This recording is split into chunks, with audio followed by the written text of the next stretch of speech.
I had always trusted her. Or at least I thought I had.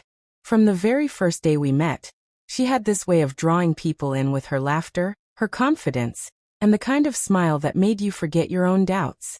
I never imagined that the same woman who once whispered promises of forever in my ear could one day stand across from me, smirking with a cold pride that made my stomach turn. It all started on a weekend that should have been ordinary. I came home from work early, excited to surprise her with dinner I had spent hours preparing. I envisioned us laughing, talking about the little things that made our lives ours, maybe even sharing a quiet drink together. But when I stepped into our apartment, the atmosphere felt off, thick, almost electric, like the air itself was bracing me for impact. She was sitting on the edge of the couch, phone in hand, flipping through messages with that same amused smirk. I thought maybe she was just in a good mood, but the way she looked up at me sent a chill down my spine. Her eyes weren't warm, weren't happy. They were sharp, calculating, almost triumphant. And then she said it, with a casualness that made my heart stop. My ex never said no. That's a real man. For a moment, I didn't even understand. I blinked, hoping she would repeat it, hoping somehow that the words had been misheard, misplaced, a figment of some cruel imagination. But no, she repeated it, that same smug, confident tone that shattered every memory I had of our relationship being safe, sacred, real. I wanted to argue. I wanted to ask her why she would say something so cruel, so deliberate, but my throat closed up. My mind raced, flipping through 1,000 possible explanations, none of which made sense. Instead, a deep, bone-deep disappointment settled in. The woman I had loved, the woman I had trusted, was showing me her teeth, not her heart. And in that moment, a clarity emerged from the chaos of my hurt. I reached for her suitcase, the one we had packed for a short trip she insisted we take next week. My hands didn't shake. They were steady with the kind of resolve that only comes when you stop pleading with someone who will never see your value. I set the suitcase down in front of her. "This is yours," I said, my voice calm, almost eerily calm. "Take it and leave."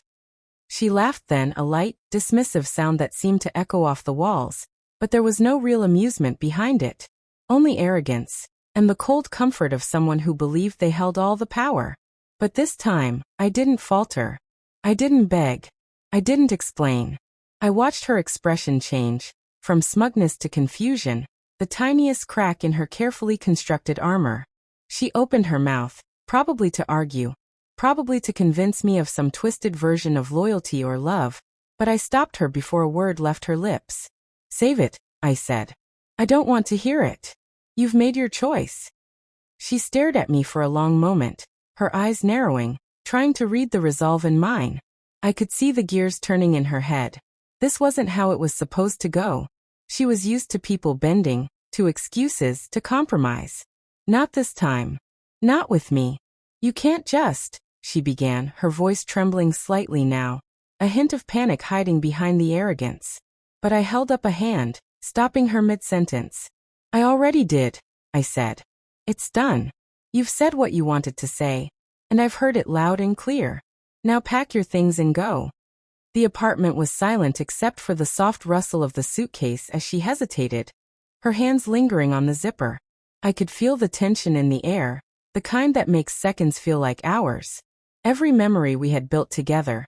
The late nights talking, the quiet mornings sipping coffee, the promises whispered in darkness, suddenly seemed fragile, almost laughable. And for the first time, I realized that it hadn't been a single act that destroyed us. It had been 1,000 small moments, unnoticed, unresolved, where respect, love, and care were quietly eroded by her selfishness. She zipped the suitcase shut finally and swung it over her shoulder, but she didn't leave immediately. Instead, she turned to me, smirk returning, though this one had a slight tremor at the edges. "You're overreacting," she said. "I was just being honest.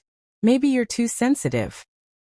I looked at her, really looked, and for the first time, I didn't see the woman I loved. I didn't see her beauty, her charm, her laughter. I saw only the choices she had made, the person she had decided to be. And I understood then that I wasn't angry. I wasn't hurt. I was free. "Honesty doesn't hurt less when it's cruel," I said softly. "And being sensitive doesn't make someone weak. It just makes them human." Pack your things, leave, and don't come back. Her face shifted. Confusion, disbelief, maybe even a flicker of fear. But I didn't give her the satisfaction of argument or explanation. I didn't engage in her games. I simply turned away, walked to the kitchen, and poured myself a glass of water. I could hear her shuffling behind me, her footsteps hesitant now, the confidence she wore like armor slowly crumbling. I sat down at the table, not waiting for her, not watching her go. The weight of years lifted off my shoulders, replaced by a clarity I hadn't felt in a long time. This wasn't just about a statement or a boast about an ex. This was about everything she had failed to give me. Respect, loyalty, affection, partnership. And in her absence, I realized how much space she had been taking, not just in my home, but in my life, in my heart. When the door clicked shut behind her, a strange calm washed over me. The silence was no longer heavy or suffocating. It was quiet, yes, but liberating. I finally understood that freedom sometimes comes not from fighting, but from walking away. The days that followed were surreal. The apartment felt emptier, yes, but not in a way that hurt. It felt lighter, almost breathable. For the first time in years, I could move without hesitation, think without interruption, and focus on my own life without constant questioning or doubt.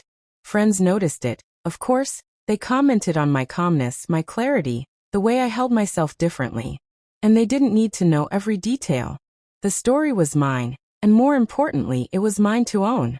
She tried to reach out, of course. A text here, a call there, maybe even an attempt at showing up at my workplace. But each message, each call, felt like a hollow echo of the person I had once trusted. I didn't respond. I couldn't respond. There was nothing left to say. Words couldn't undo years of emotional neglect, nor could they reverse the coldness she had displayed when it mattered most. Her boasting about an ex wasn't just an insult. It was a revelation of the person she truly was, and I had no interest in continuing with someone whose love came with such conditions. Weeks later, when the dust had settled, I began reflecting on everything. On the quiet betrayals, the casual dismissals, the little comments that once seemed insignificant. They weren't insignificant. They were the breadcrumbs of a larger truth, and finally, I had followed the trail to its end. I realized that all along, I had been seeking validation from someone incapable of giving it. And by letting her go, I reclaimed not just my home or my time, but my sense of self-respect, my dignity, my peace. There's a strange kind of power in making a decision like that.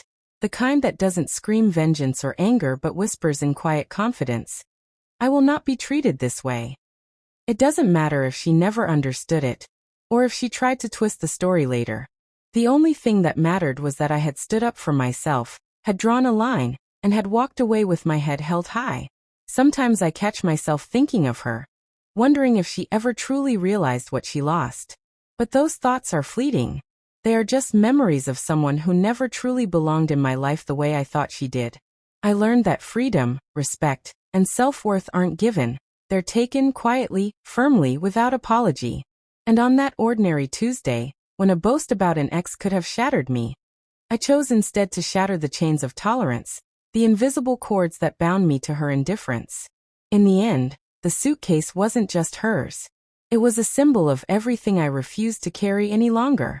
And as the door closed behind her for the last time, I realized something profoundly simple. Letting go doesn't just change your life, it saves it.